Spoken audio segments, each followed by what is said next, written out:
Bunso Migs Malino inamin na palagi niyang gustong makasama ang babaeng ito, sino siya ating kilalanin.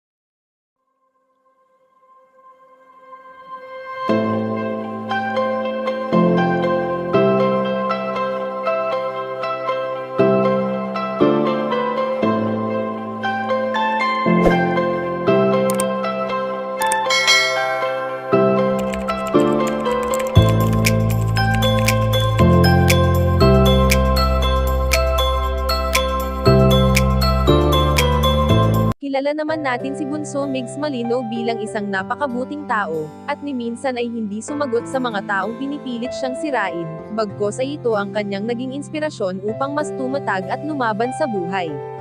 Bagamat matagal nang nananahimik ang binata, ngunit ang tanong ng ilang mga taga-subaybay ay bakit magpasa hanggang ngayon ay may mga tao pa rin talagang hindi siya tinitigilan, lalo pa nga at inuugnay ito sa kung sinong babae. Sa ilang taon na nagsama noon sina Bunso Migs Malino at Cutie Mahal ay tila ba wala ng katapusan ang kanilang pagmamahalan, na alam naman nating lahat na hindi lamang pagkakaibigan ang nabuo sa dalawa.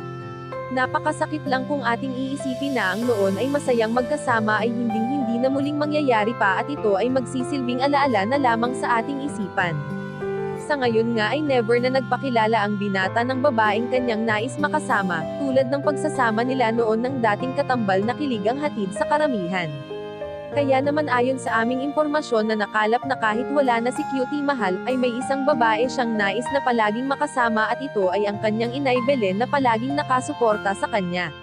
Wala nang masasaya pa sa binata sa tuwing nakikita niyang masaya ang kanyang inay sa tuwing sila ay magkakasama.